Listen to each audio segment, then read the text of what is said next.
안녕하세요. 승리하는 가족 여러분. 5월입니다. 5월달에는 저희들 아모스 말씀을 살펴보겠는데 아모스 말씀을 시작하도록 하겠습니다. 오늘 말씀은 1장 1절에서 2절이고 제목은 아모스서는 어떤 하나님의 말씀인가 서론적인 말씀입니다. 승리하는 삶은 말씀 중심 예배 중심의 성경 전문 교사를 양육하기 위해서 만들어진 성경 공부 교재입니다. 승리하는 삶은 발행에 계신 박율 목사님의 구속사로 조망한 성경 연속 강해집을 통해서 만들어졌고 지금 현재 아모스서를 2016년 5월에 상고하고 있으며 단행본은 이번 주말쯤에 출간될 예정입니다. 자, 저희들 항상 처음 시작할 때는 전체 구조를 봅니다. 전체 내용을 통해서 우리가 아모스서를 통해서 하나님께서 우리에게 얘기하시고자 하시는 것이 무엇이냐는 것입니다. 자, 우선 큰 주제를 한번 봅시다. 크게 세 부분, 마지막 날 그 날의 부분은 우리가 회복을 얘기하는 부분인데 지금 이 구절에서도 볼 수 있다시피 이 첫 번째 열국의 심판과 신탁 메시지의 본문을 통해서 회개를 촉구하는 내용이 중심에 있음을 우리가 볼 수 있고 아모스의 환상도 임박한 심판을 얘기하고 있어요. 자, 우리가 아모스서를 볼 때 지난주 요엘서를 끝내면서 얘기했다시피 이 임박한 심판의 날은 언제를 얘기하냐면 바로 여호와의 날을 얘기합니다. 자, 요엘서에서는 거의 반반으로 구성되어 있었어요. 우리에게 회개를 촉구하고 그 회개의 촉구에 의해서 회개한 자들에게 구원과 회복을 얘기하시는 여호와의 날의 모습. 그래서 여호와의 날의 모습이 회개하지 않는 자들에게는 심판의 날이요 회개한 자들에게는 구원의 날임을 요엘서는 반반 정도로 보여주고 있어요. 그러나 아모스서는 지금 이 부분이 좀 더 여호와의 날에 회개를 촉구하는 내용을 더 구체적으로 우리에게 소개해주고 있다는 것입니다. 그래서 전반적인 내용이 굉장히 심판에 대해서 강조를 하고 있고 정말 회개해야 됨을 끊임없이 반복적으로 굉장히 진지하게 디테일하게 우리에게 소개하고 있어요. 그러면서 회개하지 않는 모습, 회개를 거부하는 모습까지도 구체적으로 우리에게 소개를 하고 있습니다. 그래서 아모스가 하나님의 말씀으로써 회개를 선포할 때 이것을 거절하는 사람이 있고 이 거절하는 사람들의 유형까지 나타나요. 그리고 이 일로 인해서 당하게 되는 핍박도 소개되고 있습니다.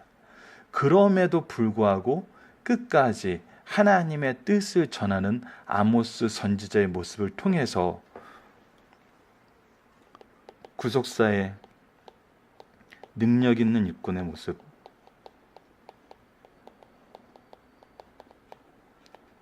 복음을 전파해야 되는 하나님의 백성으로 돌아오게 하고자 하는 하나님의 일을 하는 구속사의 능력 있는 일꾼들의 모습을 볼 수 있고 이런 자들을 어떻게 불러서 아모스 선지자처럼 전혀 이 제도권에 있어 보이지 않는 사람들을 불러서 하나님의 일에 쓰시면서 그 일을 어떻게 해야 되는지 어떤 것이 하나님의 뜻인지도 우리가 발견할 수 있습니다.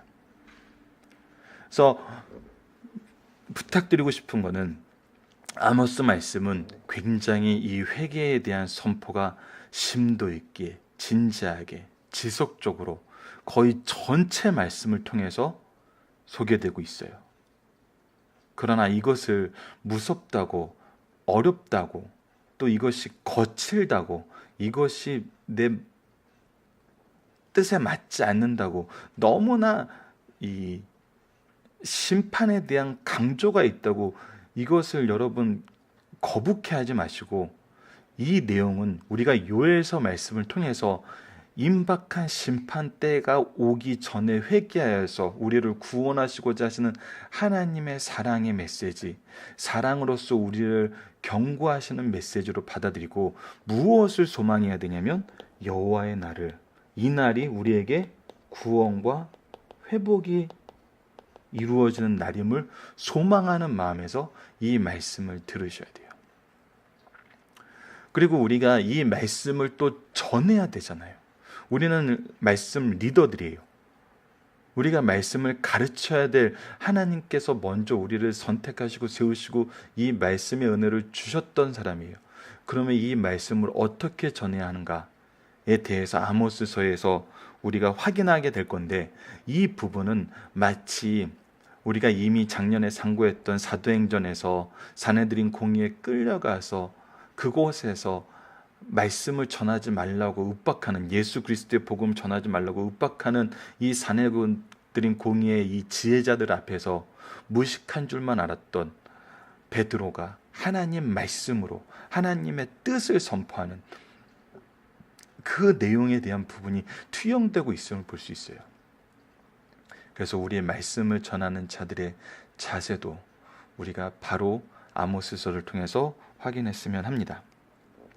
그래서 이번 주에 볼 말씀은 여러분, 하나님의 우주적 주권이 선포돼요. 왜?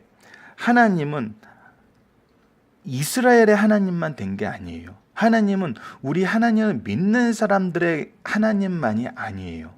우주적 주권을 가지고 있고, 이 심판에 대한 대상들을 심판하는데 누구의 기준으로 하냐는 거예요. 바로 하나님의 기준으로 한다는 거예요. 세상 사람들과 세상 법과 세상의 논리로 하나님께서 심판하지 않으세요. 누구의 기준으로 하세요? 하나님의 기준으로 하세요. 그래서 이 시리아, 블레셋, 두로, 에돈, 암몬, 모압, 이들이 보여주는 모습은 우리가 막 이렇게 사상을 믹서를 하는데, 이들은 하나님이 유다와 이스라엘 심판하기 위한 심판의 도구였어요. 하나님이 쓰셨다는 거예요. 그렇다면 이것이 하나님의 의지라고 볼 수 있잖아요.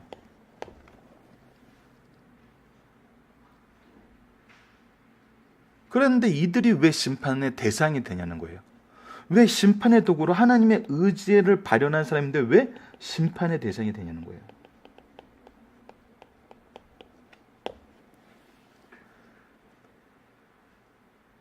여기에서 하나님의 기준이 굉장히 중요함을 나타냅니다. 스가랴서 1장 15절에서도 여러 번 인용하는 부분인데, 하나님은 조금 노했으면 너희는 힘써 그 일을 행했다 그래서 죄를 오히려 더했다는 거예요. 그래서 이들이 심판의 도구가 되었지만 이들도 누구의 기준에 있냐는 거예요. 하나님의 기준 앞에 있다는 거예요.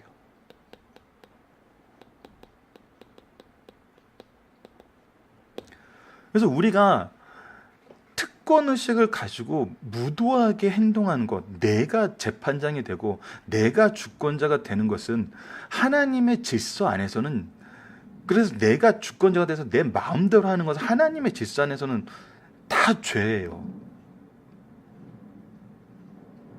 하나님의 뜻을 실천하는 사람일수록 하나님의 법대로 행동해야 돼요.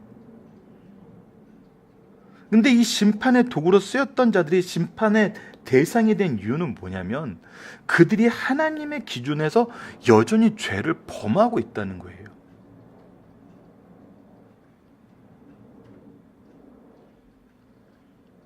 그래서 우리는 모두 다 하나님의 법, 하나님의 질서 앞에 놓여 있어요. 죄의 기준은 힘의 논리가 아니에요. 상황의 논리가 아니에요. 하나님의 절대 주권 앞에서 하나님의 질서가 죄의 기준이에요. 이것을 세상 사람들은 몰라요. 그래서 전쟁의 논리, 힘의 논리, 상황의 논리, 이 논리로 서로의 입장에서 서로를 대적하게 되는 거거든요. 그래서 세상의 기준에서는 절대 선이 없어요. 있을 수가 없어요. 우리에게 영웅인 사람이 적국에게는 원수인 경우가 얼마나 많아요. 이것은 우리가 항상 겪는 거예요. 그런데 이 세상이 알아야 되는 건 무엇이냐면 바로 하나님이라는 거예요. 하나님이 바로 우주적 주권을 가지고 이 모든 국가를 누구의 기준으로 보시냐면 하나님의 기준으로 보신다는 거예요. 하나님의 기준으로 심판하신다는 거예요. 판단하신다는 거예요. 그리고 하나님의 기준은 언제나 우리 아모스 말씀처럼 선언되고 있다는 거예요. 이것을 몰라서 안 했다는 말은 하나님이 심판, 여호와의 날에 심판이 임할 때 누구도 할 수 없어요. 다 알게 되게 만들어 놓으셨어요. 성경을 통해서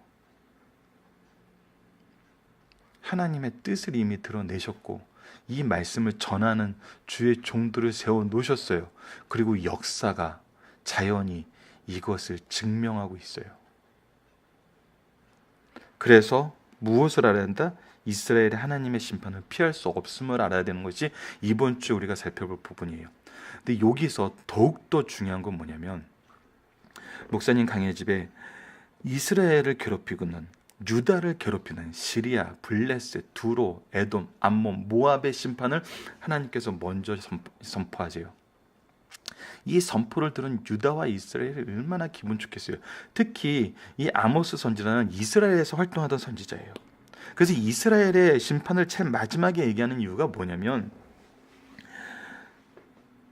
야, 하나님을 믿지 않는, 하나님을 거절하는, 하나님과 반대되는 시리아, 블레셋, 두로, 에돔, 암몬, 모압도 누구의 기준에 의해서 심판받았어? 하나님의 기준에 의해서 심판받았어. 그렇다면 하나님의 백성이라는 유다, 이스라엘아, 너희들은 나의 백성이라 그러고 나의 뜻을 따르는 자들이라 그러고 나의 자손들이라고 그러는데 너희들이 하나님 법에서 예외가 될 수 있을 것 같아? 아니라는 거예요. 우리가 지금 현대적으로 많이 경험할 수 있게 되는 게, 미군이 우리나라에 주둔하면서 미군과 맺은 협정이에요. 그래서 우리나라에서 벌어진 일을 우리나라에서 심판하게 해야 되는데, 이전에 이 협정 내용에서는 그럴 수가 없었어요. 미국 사람들은 무조건 미국 법정에서 심판해야 된다는 조항이 있었어요. 그래서 우리나라에서 죄를 범하고 나서도 우리나라에서 심판을 안 받아요. 그래서 이 부분은 불합리한 조건이다. 그래서 이것을 바꾸고 있어요. 지금 완전히 바꾼지는 저도 확실하게 지금 확인이 안 되는데, 많은 미국인들이, 그래서 미국 군인들이 한국에서 죄를 범하고 미국으로 도망갔었는데 이들이 소환돼서 지금 재판을 받는 경우도 있어요. 이 얘기는 뭐냐면, 미국 사람들도 우리나라에서 죄를 범하면 우리나라 법정에서 심판을 받아요. 미국이 우리보다 강대국이기 때문에 불합리한 조건들이 여러 개 나오지만 결국은 이들이 지금 현재는 우리나라 법정에서 심판받게 돼 있어요. 하물며 우리들은 어떻게 돼요? 당연히 우리나라 법으로 심판을 받죠. 더 당연한 거예요. 저희 이 얘기를 해주고 계시는 거거든요. 오히려 유다와 이스라엘이 하나님의 법을 힘써 거역하는 대상들이 될 수 있다는 거예요. 왜? 알면서도 안 지키니까. 근데 이 심판을, 외국인들에 대한 심판을 선언할 때는 환호하던 자들이 자기들에 대한 심판을 선언하니까 귀를 막고 싶어 한다는 거예요. 선포하는 자를 미워한다는 거예요. 그러나 이때 우리는 지혜로운 자들은, 하나님의 뜻을 바로 보는 자들은 뭐 해야 된다? 회개해야 된다는 것입니다. 자, 이번 주 말씀 안에서 우리가 상고할 것은 뭐냐면, 만국을 향한 하나님의 심판의 선언을 통해 우리에게 경고하시는 내용은 무엇인가요? 너희들도 하나님의 법대로 하나님의 질서 안에서 선악간의 심판을 받는다는 거예요.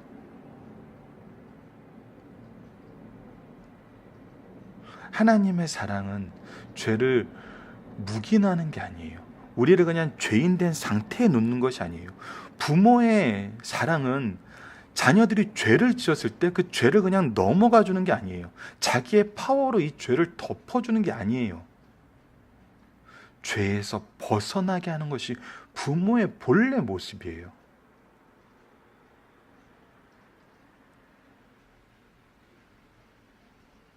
하나님이 우리에게 선언하신 내용은 너희들이 죄에서 돌이켜야 된다는 거예요.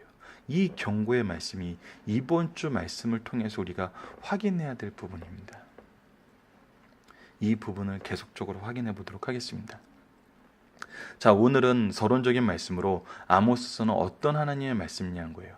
자, 그러면 아모스 선지자는 누구고 아모스 선지자가 했던 얘기는 무엇이냐는 거예요. 자, 유다 왕 우시아의 시대, 곧 이스라엘 왕 요아스의 아들 여로보암의 시대, 지진 전 2년에 드고와 목자 중 드고에 있는 목자여 아모스가 이스라엘에 대하여 이상으로 받은 말씀이라. 그가 이르되 여호와께서 시온에서부터 부르짖으며 예루살렘에부터 소리를 내시리니 목자의 초장이 마르고 갈멜산 꼭대기가 마르리로다.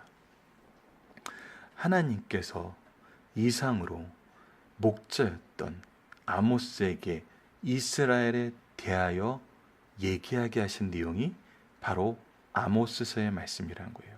자, 우선 누구의 말씀이에요? 여호와의 말씀이에요. 누구를 통해서? 목자인 아모스를 통해서. 누구에게? 이스라엘에게.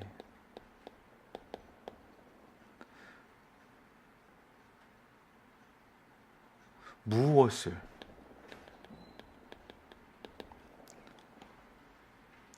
마름을, 즉 심판의 때를 선포하고 있습니다. 이 내용이 아모스가 전제되는 부분이에요. 이거는 하나님의 말씀이고 여호와의 말씀이고 여호와의 종을 통해서 여호와께서 선택하신 종을 통해서 하신 말씀이고 이스라엘 하나님의 백성에게 하신 말씀이고 이것을 주신 방법은 이상으로 써 주셨으며 무엇을 얘기하고 있냐면 바로 심판의 때를 얘기하고 있어요. 특히 유다 왕 유시아의 시대 곧 이스라엘 왕 요아스의 아들 여로보암 시대 지진 전 2년이라는 것은 이것의 역사적인 사실, 역사성을 분명하게 선언하고 있는 것입니다.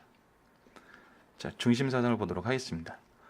본문 묵상하기를 보도록 하겠습니다. 아모스는 어느 나라 선지자인가요? 예, 이스라엘에 대해서 예언한 선지자예요. 자,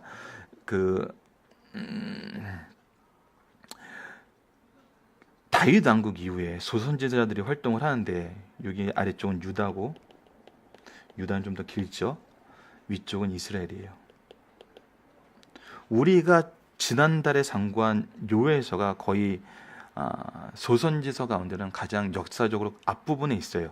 835년 정도에 요엘 선지자가 활동했었고 그리고 이스라엘의 거의 소선지서로서는 첫 번째 선지자로서 이 아모스를 얘기를 해요. 그리고 나서 그 후에 호세아가 있고 이 아모스서 시대쯤에 니느웨에서 전파한 요나 선지자가 있어요. 그리고 이 이스라엘의 멸망한 이후에 나훔이 또 이 니느웨에서 선포를 합니다. 그래서 지금 북이스라엘의 선지자 중에 소선지서 중에 첫 번째로 볼 수 있는 것이 바로 이 아모스 선지자예요. 그렇기 때문에 이스라엘의 심판이 임박한 호세아 선지자보다 더더욱 더 강하게 이 회개를 선포하고 있는 거예요. 이 내용을 이제 기억하시면서 선지자 아모스는 누구로부터 받은 이상을 전하고 있나요? 여호와께서부터 받은 이상을 전하고 있어요. 자, 중심 사상을 보도록 하겠습니다. 하나님의 말씀은 종종 비천한 신분의 사람에게 임한다는 거예요. 아모스는 평범한 목자였어요. 뽕나무의 경작자였어요. 이는 농촌에서 노동이 하나님의 은총을 누리는데 혹은 특별한 임무를 위해서 선택받는데 조금도 장애가 될 수 없다는 것을 보여줘요. 하나님께서 누구를 쓰시는 거예요? 누구든 쓸 수 있다는 거예요. 이 부분에 대해서 우리가 겸손해야 돼요. 유대인들의 모습을 보세요. 예수님에게 끊임없이 공격하는 내용 중에 뭐냐면 너 누구한테 배웠는데 이런 네가 가르치는 건 맞는데 네 가르침이 다 사실인데 너 도대체 누구한테 배우고 가르치는 거냐는 거예요. 누구한테 배우고 가르치는 것이 자기들의 입장에서는 그게 결격 사유가 된다는 거예요. 하나님 말씀을 전한다 하더라도. 그래서 사람들의 입장은 뭐예요? 하나님의 말씀을 전하는 것보다 자기들이 인정하는 제도 안에서 인정받는 것을 더 중요하게 생각하고 싶어 한다는 거예요. 그것이 죄의 모습이라는 거예요. 참된 지혜자는 그래서 누구냐면 우리 승리한산 가족들과 우리가 알아야 되는 건 뭐냐면 이 사람이 지금 하나님의 말씀을 전하는지 자기 생각을 전하는지 구별할 수 있는 영적 지혜가 있어야 돼요. 이거는 말씀을 통해서만 우리가 얻을 수 있어요. 그래서 누구도 장애가 될 수 없어요. 하나님이 들어 쓰시면 누구도 쓰세요. 고린도전서 1장 27절과 28절과 누가복음 1장 52절에서 볼 수 있듯이 하나님은 그의 종을 비천하신 분 가운데 부르사 가장 위대하고 유능한 종으로 사용하세요. 그래서 미련한 자들을 부르사 지혜 있는 자들을 부끄럽게 하신다니까요. 그러나 분명한 것은 그의 직업에 비천하였지만 그의 인격이나 신앙은 자연 속에서 오염되지 않았다는 거예요. 그래서 누가 구속사의 능력 있는 일꾼이 될 수 있냐는 거예요. 하나님의 뜻을 바로 경청하고 듣고 있는 그대로 전하는 자들이 구속사의 능력 있는 일꾼이 된다는 거예요. 어떤 직업이나 어떤 교육이나 어떤 세상적인 기준이 아니라 오직 하나님 말씀에 대한 기준이란 거예요. 하나님은 비천한 목자를 부르시고 이스라엘 왕들에게 경고하시기 위해서 보내셨어요. 하나님은 대망을 품고 야심에 찬 계획을 가진 사람보다는 자기가 맡은 일에 충성하는 자를 불러 쓰신다는 거예요. 왜냐하면 작은 일에 충성하지 않으면 큰 일을 감당할 수 없기 때문이에요. 성경에서 쓰임받는 사람들은 언제나 자기 일에 충실한 자들이었어요. 우리가 그래서 이것이 기준이 돼야 돼요. 누가 자기 일에 충성하고 있는가? 우리 자녀들이 예배는 열심히 드려요. 말씀에 대해서는 진지해요. 그러나 세상 일은 하려고 하지 않아요. 반대로 세상 일은 정말 열심히 해요. 근데 하나님 믿는 거는 별로 원하지 않아요. 이거는 밸런스가 안 맞는 것입니다. 말씀을 준비하고 전해야 되는 사람들이 말씀 전하는 게 힘들고 싫어요. 안 돼요. 교회에서 지도자들이 일하는 걸 싫어해요. 안 돼요. 그거는 하나님의 기준이 아니에요. 교회의 머리 되신 분은 예수님이라는 건 뭐냐면 머리의 역할을 할 수 있는 건 예수님밖에 없다는 것도 당연한 것이고 우리가 누구를 판단하고 생각하고 정죄할 수 있는 역할을 예수님 외엔 할 수 없다는 거예요. 우리는 각자의 맡겨진 직분에서 나의 일을 충성스럽게 하는 거예요. 우리가 감독이란 표현을 많이 쓰는데 감독은 말씀에 대한 감독이에요.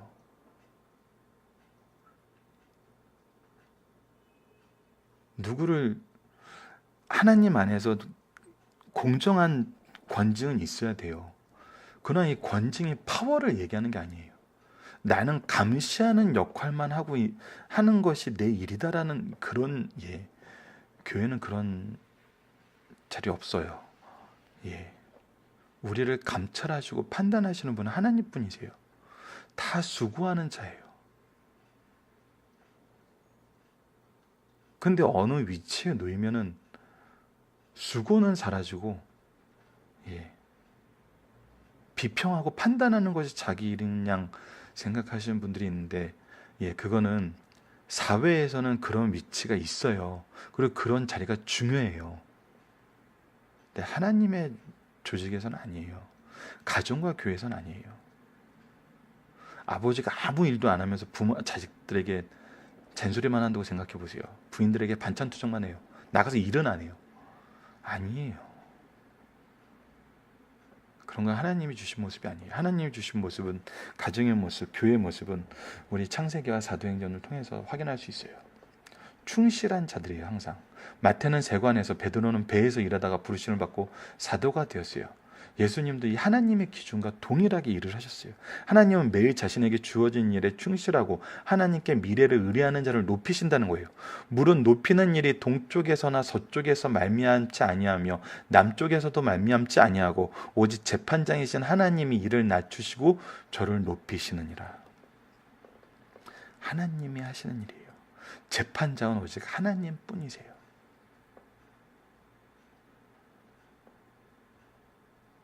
이 부분은 말씀을 가르치는 자와 받는 자 모두가 굉장히 주의해야 돼요. 자, 하나님은 특수한 때에 특수한 사건을 처리하기 위해서 자기의 종들을 부르신다는 거예요. 어떤 사람을 평가할 때 그가 살았던 시대에 비추어 평가해야 돼요. 이미 상고한 바와 같이 아모스가 살던 시대는 주변 국제 정세로 변화로 정치적 안정과 경제적 번영을 가져왔으나 이 부분은 여러분 여기서는 소개 안 됐지만 우리 승리하는 삶 책에 아모스서는 어떤 하나님의 말씀인가를 주관이신 김천수 목사님이 정리해 놓은 게 있어요. 사실 이 정리한 내용은 박요일 목사님 강의 집에 나와 있는 걸 토대로 김천수 목사님이 구조적인 설명을 더 풍성하게 붙이신 거예요. 그래서 두 분 목사님의 학작품이에요. 그래서 이 부분을 읽으면 이 내용에 대한 설명이 있습니다. 그래서 여러분들 지금 이 말씀이 잘 이해되지 않으신 분들은 아모스서 이 우리 승리하는 삶 이 앞부분을 읽어보시면 이 부분이 굉장히 잘 설명이 되어 있어요. 정치적 안정과 경제적 번영을 가져왔으나 여기가 중요해요. 도덕적 종교적 순수성은 상실되고 말았어요. 번영은 백성들로 하여금 무관심과 안락함을 사랑하게 만들었어요. 이처럼 아모스 선지자가 활동하던 시대는 도덕적으로 가장 타락하였고 그들의 사치와 방탕과 무분별한 행위는 심판을 위한 여건을 충족케 하였어요. 심판의 내용을 계속 쌓아갔어요. 죄의 내용이 계속 너무 많아지고 그거에 대한 회개가 없는 거예요. 그런데 하나님은 자기 사람을 보내요. 이것을 하나님은 가만두지 않으세요. 방탕함과 사악한 가운데서 그들의 죄악을 제시하고 하나님의 심판을 선포하게 돼요. 그래서 이 말씀은 참으로 하나님의 심판을 선포하는 말씀이에요. 하나님은 심판의 실체적 사건이 발생하기 전에 자기 종들을 불러서 그 일을 예고한 후 무엇을 하게 하겠어요? 회개를 촉구하신다는 이것이 하나님의 사랑이란 거예요. 회개를 촉구하게 하시고 회개를 통해서 구원받는 자들로 다시 들어오는 게 하나님의 뜻이고 사랑이에요. 근데 이것을 거부해요. 왜? 왜일까요, 여러분? 하나님보다 무엇을 더 사랑하게 된 거죠? 자, 세 번째입니다. 이스라엘에 대한 하나님의 철저한 심판을 예고하신다. 심판을 예고하는 소리가 어디서부터 시작된지 주목하라. 하나님의 음성은 말씀은 그들이 예배 처소라고 주장하는 베델이나 단이 아니라 시온 즉 예루살렘에서 나온다는 거예요. 이 말씀도 배경 설명이 있어요. 자, 이스라엘이 남북으로 나눴을 때 예루살렘이 바로 그 접견 지역이에요. 근데 이스라엘은 전통적으로 6월절 이 예배는 예루살렘에 와서 드려야 됐어요. 그래서 많은 사람들이 예루살렘에 가요. 그리고 나서 안 돌아올까 봐.